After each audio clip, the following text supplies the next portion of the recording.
everybody, it's lovely to be speaking to you today from Abuja, and we've got a wee presentation for you today of Advance. And as many of you know, Advance is a compassionate ministry focusing on poverty, HIV and child issues, but today the video really focuses on our HIV work to help you to be more familiar with that. We're going to talk to you about Advance's HIV ministry in 3 different sections. We'll start off with prevention education, and then we'll go into HIV testing and counselling, and then the last bit which talks about HIV care and aftercare for people who are positive. The HIV situation today in Nigeria is very, very worrisome. Given the large population of Nigeria, estimated to be at about 160 million people, and most people live in the rural areas where these HIV testing activities are not being assessed. Like in Nigeria today, most organizations, most NGOs, even the churches have done a lot spreading the message of HIV, the message of abstinence, the message of be faithful in marriage and condom use.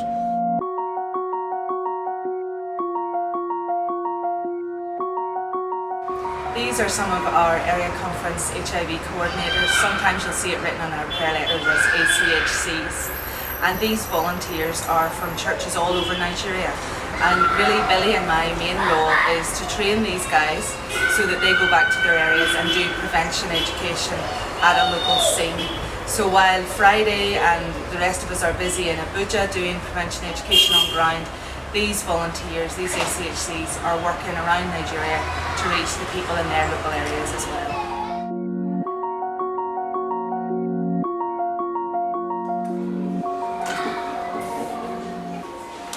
This test will be a little bit painful, right? Yes, sir. Are you okay? Yes, sir. Just a little drop of blood, and you'll just be fine. Are you ready? Yes, sir.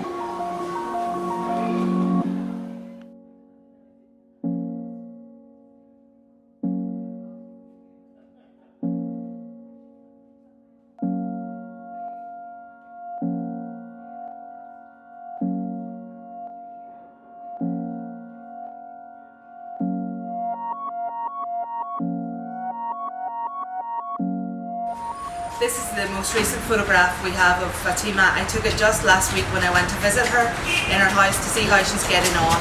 You'll know that we met Fatima about 7 years ago now when we did an HIV test on her and found that she was positive, and she has 4 children. The eldest one is 14, and we found out on a recent visit that the only income that's coming into the family is from this 14-year-old girl carrying water on building sites, and she's only making about £1.50 a week. And that's not really enough to feed the family. So our present plan for Fatima is that we will be helping her with food supplies, regular visits, and we're trying to raise money at the moment, about £100 to pay her outstanding rent on her wee room that she has where they all stay. So she's now in 8th stage, and as I said, she's 4 children, and she'll probably in the next couple of years leave them behind. So this family really needs your prayers, and we'd ask you to remember them. Here's Esther with her little daughter Faith, and we shared Esther's story with you on deputation this time as well, but I was able to visit her about 3 weeks ago, not long after we came back to Nigeria, and I was quite shocked to see her living conditions. She's in a very tiny room with no bathroom and no kitchen attached, and she stays there with Faith all the time, and Esther's still struggling to make her business work. She was doing really well, but then the people that were coming to have their hair done at her hair salon found out that she had HIV, and she said that the business has completely dried up. So we're just heartbroken for Esther that this has happened, and we're really praying that God will give us an opportunity in another place to start the business up again for her. And it's a terrible emotional turmoil to go through, as well as the losing the business, and she's really eager to get going again. But one wonderful thing has happened since we came back, and that is that we tested Faith for HIV, and she was HIV negative. So that was great news for this little family, and they trust Jesus, and we'd ask you that you would continue to pray for them, and that He'll comfort them and give them strength to get this business going.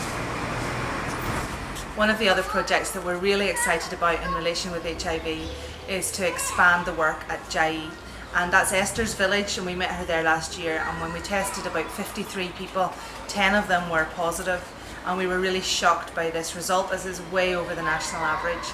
So we feel like they need a new outreach centre, and we're now in discussions with the church here in Abuja to see what we can do.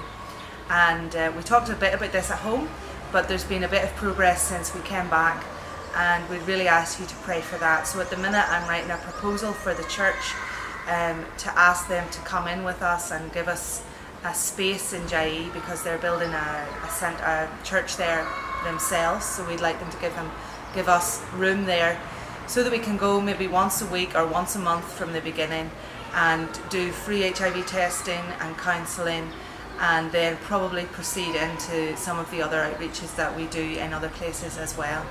So we hope to meet with the pastor next week and present the proposal to him, and then he'll take it to the rest of the elders and to the church for consideration. So pray for this. We really need to be in that village. There are so many opportunities there, so many vulnerable children, and it's really a very poor area, and we'd really love to make an impact there. So we'll see if that will be the next step for Advance. So finally, we wanted to just thank you for all your prayers for us as we've returned to Nigeria. It wasn't very easy to settle in at the start, but we all feel very much at home now, and Nia and Nathaniel are back in school and they're doing really well. They've just finished some exams and they did well in those. So we're really grateful for you, for your support and all your love and care, and ask you to keep praying for us and Advance as well. Thank you so much, and enjoy your time together today.